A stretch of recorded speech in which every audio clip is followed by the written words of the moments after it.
Now I would like to go to our keynote speaker, who is Jason Pritchard from eVTOL Insights. Jason, please go ahead. Thank you very much for the introduction, Georgie, and really hello everyone, wherever you are in the world as well. Delighted to be given the opportunity to talk to you. Amin, Katrin and Dan for putting on this great forum, and very appreciate the opportunity to be given a little bit more detail about the industry overview. So Amin's kindly given me the opportunity to talk a little bit then about where we're seeing the industry, but I wanted to give you a little bit more of an idea of who we are at eVTOL Insights and where we're seeing the industry from the end of 2024 and into 2025 and beyond. 5 minutes is, I think, too short to talk just how much is going on in the industry. So if you excuse me one moment, ladies and gentlemen, let me just share my screen and I'll give you a very quick presentation as well. So again, grateful for the Advanced Air Mobility Institute, who do some wonderful work in this industry and across the world to bring advanced air mobility to so many different countries.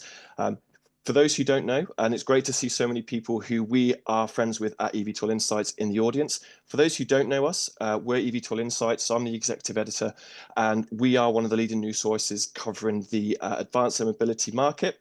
So we do daily news, we do executive interviews, weekly podcasts, special reports recognizing and celebrating the achievements in this space.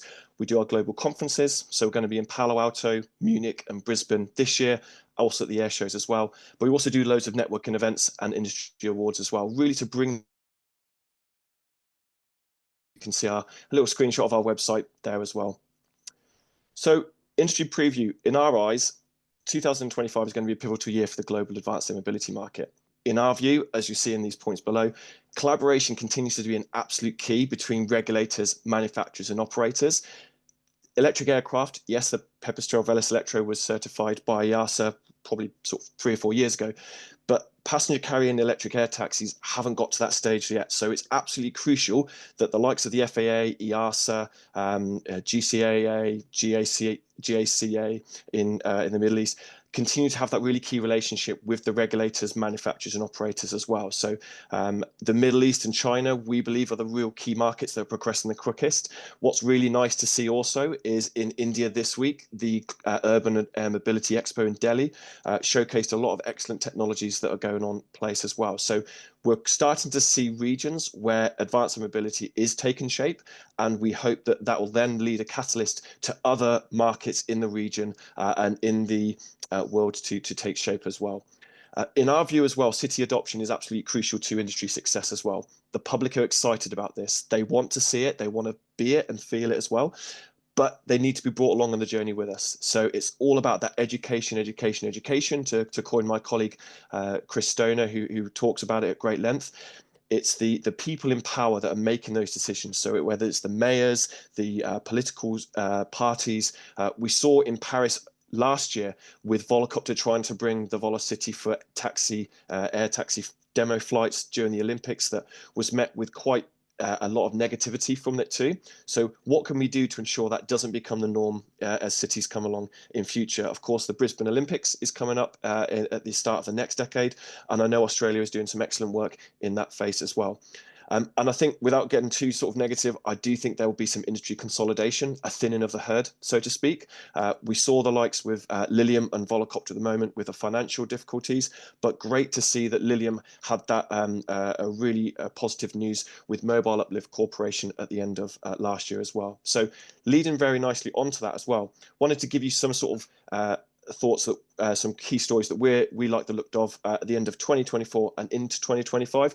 There is so much to cover, so I'm probably sure I have missed a few off, but these are some of the ones that we wanted to sort of share with you as well. So in the US, Archer completed their Covington facility in Georgia, of which we all know. They are hoping by the end of this year, 2025, to be manufacturing a midnight aircraft 2 per month by the end of the year. So real signaling their intent for the manufacturing side as well. I've put in Lilium in here as well. Again, a lot of their employees were wondering, what would the future of the company be when they wanted to put their 2 subsidiaries up for sale. But as I mentioned, Mobile Uplift Corporation has bought those 2 assets, and we very much hope that we can see more of Lilium in 2025 and beyond with their flight test campaign too. Close to home, where I'm in the UK, we saw that Vertical Aerospace, the Bristol-based firm, started the new year with the series of with the first piloted thrust-borne flight of their VX4 prototype as well. So again, continuing the good work that they're doing as well. Over to Asia Pacific, Joby Aviation became the first eVTOL aircraft developer to conduct a series of flight tests in Korea as part of the Korea Grand UAM Challenge. Last week, EHang published a multitude of announcements over the Christmas break, and the latest one was in Shanghai when they had their inaugural demo flight of their flagship EH216S unmanned aircraft as well. So already we're starting to see there's a lot of really key updates across the market, not just in one region as well.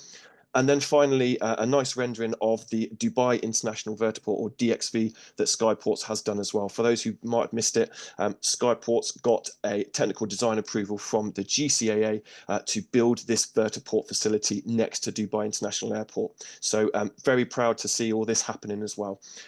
So we think 2025 is going to be a really, really big year for the industry.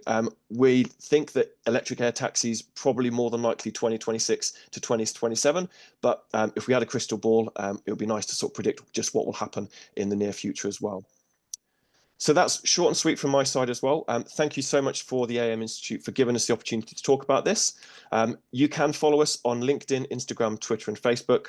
My mugshot there is on LinkedIn. So if you want us to reach out to me, we'd love to stay in touch, and my email address is there as well. So Amin, Georgie, over to you. Thank you so much again for the opportunity. Thank you, Jason. Great overview that you provided us with. And now we are jumping to our